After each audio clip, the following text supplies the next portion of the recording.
ഞാൻ wisdom Islamic organisation എന്ന് പറയുന്ന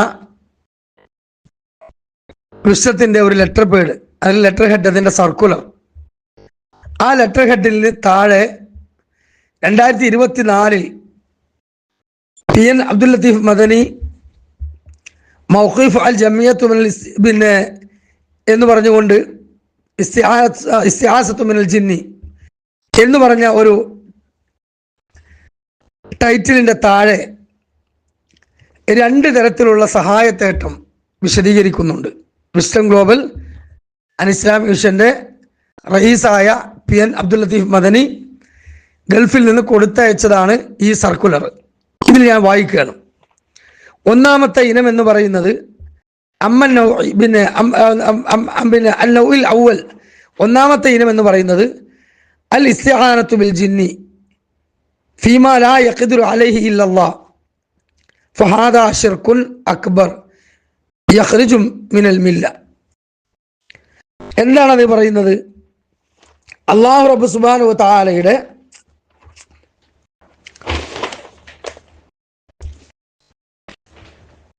ഖുദ്റത്തിൽ മാത്രം പെട്ട, അഥവാ അല്ലാഹു സുബ്ഹാനഹു വ തആലക്ക് മാത്രം ചെയ്യാൻ കഴിയുന്ന കാര്യങ്ങളിൽ ജിന്നുകളിൽ നിന്ന് സഹായം തേടുന്നത് മതത്തിൽ നിന്ന് പുറത്തു പോകുന്ന തരത്തിലുള്ള ശിർക്കാണ്.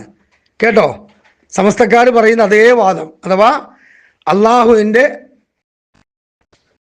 ധാത്തും അഫ്ആലും സിഫാത്തും അത് വകവെച്ചുകൊണ്ട് ഖുർആൻ അള്ളാഹ്ക്ക് മാത്രം നൽകണമെന്ന് പറഞ്ഞ ദുആഇനെ മൊയ്തീൻ ഷേഖിന് കൊടുത്താലും റസൂലിന് കൊടുത്താലും മഹാത്മാക്കൾ കൊടുത്താലും ഖബറിന് കൊടുത്താലും ഷിർക്കുൽ ബയ്യൻ. ആരാ പറയുന്നത്? സമസ്തക്കാർ. അതേപോലെയാണ് PN അബ്ദുൽ ലത്തീഫ് മദനിയും പറയുന്നത്. അള്ളാഹുവിൻ്റെ ഖുദ്റത്തിൽപ്പെട്ട കാര്യം ജിന്നുകളോട് സഹായം തേടിയാൽ ഷിർക്കുൽ ബയ്യൻ, മതത്തിൽ പുറത്തു പോകുന്ന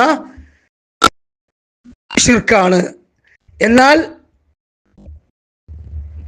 അമ്മൻ നൗഇസാനി, രണ്ടാമത്തെ ഇനം എന്ന് പറയുന്നതോ, അത് ഞാൻ അറബി വായിക്കാൻ സമയമില്ലാത്തതുകൊണ്ട് അതിൻ്റെ അർത്ഥം മാത്രം ഒന്ന് പറയുകയാണ്. രണ്ടാമത്തെ ഇനം എന്ന് പറഞ്ഞാൽ ഒരു സൃഷ്ടിയുടെ കഴിവിൽപ്പെട്ട വിഷയത്തിൽ ജീവിച്ചിരിക്കുന്ന ഹയ്യായ, ഹാജറുള്ള, അതേപോലെ തന്നെ ഖാദിറായ, കഴിവുള്ള, അതേപോലെ തന്നെ ഹാലിറായ, അവിടെ പ്രസൻ്റുള്ള ജിന്നുകളോട് നടത്തുന്ന സഹായാർത്ഥന ഇത് ഹറാമാണ്, അനുവദനീയമല്ല.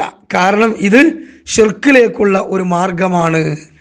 അപ്പോൾ ഹാദിറും ഹയ്യും ഖാദിറുമാണ് എന്ന് ഒരു ഡെഫിനിഷൻ കൊടുത്തുകൊണ്ട് ദുആക്ക് ഒരു നിർവചനം ഉണ്ടാക്കുകയാണ്, ഇസ്തിഹാസക്ക് നിർവചനം ഉണ്ടാക്കുകയാണ്. എന്ത്? സമസ്തക്കാർ അതേപോലെ എന്ത് ഹയ്യും ഹാദിറും ഖാദിറുമായ ഒരു ശൈത്താനോട് അതിൻ്റെ കഴിവിൽപ്പെട്ടൊരു കാര്യം, ഭൗതികമായ ഒരു സഹായം നമ്മൾ തേടിയാൽ അത് ഷിർക്കല്ല. പിന്നെ എന്താണത്? അത് വസീലത്ത് ഷിർക്കും ഹറാമുമാണ്. ഷിർക്കല്ല എന്ന് പറഞ്ഞാൽ അർത്ഥം എന്താ? ഷിർക്കല്ല എന്ന് പറഞ്ഞാൽ അള്ളാഹു തആല ഷിർക്കാണെന്ന് പറഞ്ഞൊരു കാര്യം ഷിർക്കല്ല എന്ന് പറയലാണ്. പിന്നെ വസീലത്ത് ഷിർക്ക് എന്ന് പറഞ്ഞാൽ എന്താ? ഇവരെ വാദപ്രകാരം ഷിർക്കിലേക്കുള്ള ഒരു വഴി മാത്രം. അപ്പൊ ഷിർക്കിൽ എത്തിയിട്ടില്ല, അപ്പൊ അത് പ്രസക്തല്ല. പിന്നെ ഹറാമാണ്. ഹറാമാന്ന് പറഞ്ഞാൽ എന്താണ്? അത് ജിന്നായതുകൊണ്ട് ഹറാമാണ്. ഒന്ന് ആലോചിച്ച് നോക്ക്, സമസ്തക്കാർ പറഞ്ഞ അതേ രൂപം തന്നെ. എന്താണ് അവർ പറയുന്നത്? അല്ലാഹു സുബ്ഹാനഹു വ തആലയുടെ അമ്പിയാക്കളും ഔലിയാക്കളുമായ മഹാന്മാരോട് അവർക്ക് അല്ലാഹു തആല കൊടുക്കുന്ന, അല്ലെങ്കിൽ അവരുടെ പ്രകടിപ്പിക്കുന്ന മുഅ്ജിസത്ത് കറാമത്തിന്റെ അടിസ്ഥാനത്തിൽ അവരോട് നമ്മൾ സഹായം തേടിയാൽ അത് അല്ലാഹു തആലക്ക് മാത്രം നൽകണമെന്ന ദുആയുടെ പരിധിയിൽ വന്ന സഹായത്തേട്ടമല്ല. അതുകൊണ്ട് അത് ജായിസാണ്, പുണ്യകർമ്മമാണ്. ഇവർ ജായിസാണ്, പുണ്യകർമ്മമാണ് എന്നിടത്തേക്ക് എത്തിയിട്ടില്ല. ഇവർ വസീലത്തിനുള്ള ഷിർക്കാണ്, ഹറാമാണ് എന്നിടത്തേക്ക് എത്തിയിട്ടുണ്ട്. പക്ഷെ വരും ഭാവിയിൽ അങ്ങോട്ടത് എത്തും എന്നുള്ളത് യാതൊരു സംശയവുമില്ല. കാരണം ഇപ്പോൾ ഈ പിശാച് വാദവുമായി ബന്ധപ്പെട്ടുകൊണ്ട് സംസാരിച്ച് ഇവരുടെ MT മിഷൻ ആരിഫും സിറാജ് സലാം ബാലുശ്ശേരിയും അതുപോലെ തന്നെ മാലിക് സലഫിയും മൂസ സലായി കാരയും അതുപോലെ തന്നെ പിന്നെ ഫൈസൽ മുസ്ലിയാരൊക്കെ പലയിടത്തും എന്ത് ചെയ്തിട്ടുണ്ട്? അള്ളാഹിനോട് ടോർച്ച് ചോദിച്ചാൽ, വെളിച്ചം ചോദിച്ചാൽ, അള്ളാഹ് ഹാലറായാൽ, അള്ളാഹു സുബ്ഹാനഹു വ തആലയുടെ ഹാലറായ അള്ളാഹിനോട് ചോദിച്ചാൽ അത് ഇസ്ലാമിന് പുറത്തു പോകുമോ, ഷിർക്കാണോ അല്ലേ എന്ന തർക്കം തുടങ്ങി, ചോദ്യം തുടങ്ങി. അത് കഴിഞ്ഞ് ഇപ്പൊ ഷെരീഫ് മൗലവി കരുവാരക്കുണ്ട് എന്ന് പറയുന്ന ഇവരുടെ സൈദ്ധാന്തികനും പ്രഭാഷകനും സംഘടനാ നേതാവുമായ ഷെരീഫ് മൗലവി ജഹന്നം കുണ്ട് എന്ന് പറയണം, കരുവാരക്കുണ്ട് പറയാൻ പറ്റില്ല, നരകത്തിലേക്ക് പോകുന്ന കുണ്ടിലേക്ക് എത്തിയ ഷെരീഫ് കരുവാരക്കുണ്ട് അവസാനം പറഞ്ഞു എന്ത്? ജിന്നുകളും മലക്കുകളും അഭൗതികമാണെന്നാണ് കേനവിന്റെ വാദം. അഭൗതികമാണെന്ന് പറയുന്ന അവർ തന്നെ പറയുന്നു ആ അഭൗതിക സൃഷ്ടികളെ അല്ലാഹു സൃഷ്ടിച്ചത് പിന്നെ തീ കൊണ്ടും പ്രകാശം കൊണ്ടുമാണ്. എന്നാൽ ആ അഭൗതിക സൃഷ്ടികളെ സൃഷ്ടിച്ചത് തീ കൊണ്ട് പ്രകാശം കൊണ്ടുമാണെങ്കിൽ അള്ളാഹു സുബ്ഹാനഹു വ തആലയും അഭൗതികമാണെന്നാണ് നിങ്ങളുടെ വാദം. അപ്പൊ ആ അള്ളാഹനെ സൃഷ്ടിച്ചത് എന്തുകൊണ്ടാണ്? ഇന്നാ ലില്ലാഹി വ ഇന്നാ ഇലൈഹി റാജിഊൻ. ആ അള്ളാഹുവിനെ സൃഷ്ടിച്ചത് എന്തുകൊണ്ടാണ്? ഇങ്ങനെ നിരീശ്വരവാദത്തിലേക്കും കുഫറിന്റെ വാദത്തിലേക്കും ഇസ്ലാമിൽ നിന്ന് പൂർണ്ണമായും പുറത്തു പോകുന്ന വാദത്തിലേക്കും അവര് ഈ വാദം പിടിച്ച് എത്തിത്തുടങ്ങി എന്ന് പറഞ്ഞാൽ എത്ര ഗൗരവമുള്ള വിഷയമാണ് സഹോദരങ്ങളെ. അതുകൊണ്ട് ഞാൻ ഈ വിഷയത്തിൽ ഒരു ആയത്ത് മാത്രം ഓതി ഞാൻ അവസാനിപ്പിക്കുകയാണ്. അതായത് വിശുദ്ധ ഖുർആനിൽ റസൂലുള്ളാഹിന്റെ ഹദീസിൽ നമുക്ക് അനുവദിച്ചു തന്നിട്ടുള്ള ഈ ഭൗതിക ലോകത്തെ മനുഷ്യർ അങ്ങോട്ടും ഇങ്ങോട്ടും പരസ്പരം അങ്ങോട്ടും ഇങ്ങോട്ടും സഹായം തേടുന്ന കാര്യം അത് ആയത്തുകളുടെയും ഹദീസുകളിലൂടെയും അള്ളാഹു റസൂൽ സ്വല്ലല്ലാഹു അലൈഹി വസല്ലമ നമുക്ക് അനുവദിച്ചു എന്ന മാർഗമാണ്. അതിനാരിവിടെ ദുആ എന്നോ ഇസ്തിഹാസ എന്ന് ഖുർആൻ പറഞ്ഞ ഇസ്തിഹാസയിലേക്ക് കൊണ്ടുപോയിട്ടില്ല. അത് ജായിസാണ് നമുക്ക്. എന്നാൽ ഈ എമർജൻസി എക്സിറ്റ് എന്ന് പറയുന്ന ഈ എമർജൻസി ഡോർ എന്ന് പറയുന്ന ഈ ഇസ്തിഹാസയെ ഈ ദുആഇന്റെ പരിധിയിൽ വരുന്ന അടിസ്ഥാനപരമായ സഹായത്തേട്ടത്തെ അതിനെ ഇതുപോലെ ഒരു ഭൗതികവൽക്കരിച്ചുകൊണ്ട് സമസ്തക്കാരിൽ അയലൂട്ട് ചെയ്ത പോലെ ഇവര് കൊണ്ടുവന്നിട്ട് അവസാനം എന്തു പറഞ്ഞു എന്ന് ചോദിച്ചാൽ സക്കരിയ സ്വലാഹി, അതേപോലെ തന്നെ ഇസ്ലാം മാസികൽ അബ്ദുൽ ജബ്ബാർ മൗലവി എഴുതിയ ലേഖനത്തിലും ഇസ്ലാം സക്കരിയ സ്വലാഹി പറഞ്ഞ പ്രഭാഷണത്തിലുമുള്ളത് എന്താണ്? പുഴയിലൂടെ ഒഴുകിപ്പോകുന്ന ഒരു മനുഷ്യൻ, ആ ഒഴുകിപ്പോകുന്ന ഒരു മനുഷ്യന് അവന് നില കിട്ടാതെ വെള്ളം കിട്ടാതെ ഒഴുകി മുങ്ങിക്കൊണ്ടിരിക്കുന്ന ഒരു സന്ദർഭത്തിൽ അവന്റെ ശബ്ദം കേൾക്കുന്ന പരിസരത്ത് ഒരു ശൈത്താൻ ഉണ്ടെങ്കിൽ ആ ഹാദറും കാദറുമാണെന്ന് വിശ്വസിച്ചുകൊണ്ട് ജിന്നയുടെ ശൈത്താനെ എന്നൊന്ന് രക്ഷിക്കൂ എന്ന് സഹായം തേടിയാൽ ശിർക്കല്ല എന്നാണ് ആര് പറഞ്ഞിട്ടുള്ളത്? സക്കരിയ സ്വലാഹി പറഞ്ഞിട്ടുള്ളത്. ഇത് തന്നെയാണ് ആര് പറഞ്ഞിട്ടുള്ളത്? ജബ്ബാർ മൗലവിയും പറഞ്ഞിട്ടുള്ളത്. വിജനമായ മരുഭൂമിയിലൂടെ വഴിയറിയാതെ നടന്നു നീങ്ങുന്ന ഒരാൾ, തൊട്ടപ്പുറത്ത് ആരെയും കാണുന്നില്ല, ഒരു മനുഷ്യനെയും കാണുന്നില്ല. ഈ സന്ദർഭത്തിൽ ഇവിടെ എന്റെ ശബ്ദം കേൾക്കുന്ന ആരെങ്കിലും ബ്രാക്കറ്റിൽ മനുഷ്യൻ മലക്ക് ജിന്ന് ഉണ്ടോ? മലക്കിന്റെയും ജിന്നിന്റെയും കൂടെ ആരെ ചേർത്തി? മനുഷ്യനെ കൂട്ടി. എന്നെ സഹായിക്കട്ടെ എന്ന് നിലച്ച് പടപ്പുകളെ എന്നെ സഹായിക്കണേ എന്ന് സഹായം തേടിക്കൊണ്ട് ജിന്നിനെയും മലക്കിനെയും വിളിച്ച് സഹായം തേടിയാൽ ആ സഹായത്തേട്ടം ശിർക്കല്ല എന്ന് ഇവർ പറഞ്ഞു. എന്നാൽ വിശുദ്ധ ഖുർആൻ വ്യക്തമായി പറയുന്നു. ഞാൻ ആമുഖത്തിൽ ഓതി വെച്ച ആയത്തിന്റെ അർത്ഥം പറഞ്ഞ് അവസാനിപ്പിക്കുകയാണ്. എന്താണ് അല്ലാഹു തആല പറയുന്നത്? സൂറത്ത് നംല് 62-ാമത്തെ ആയത്ത്. അമ്മ യുജീബുൽ മുദ്ദറ ഇദാ ദആഉ വയക്ഷിഫു സൂഅ വയജഅലകും ഖുലഫാഅൽ അർളി അഇലാഉം അല്ലാഹ് ഖലീലൻ മാ തദക്കറൂൻ.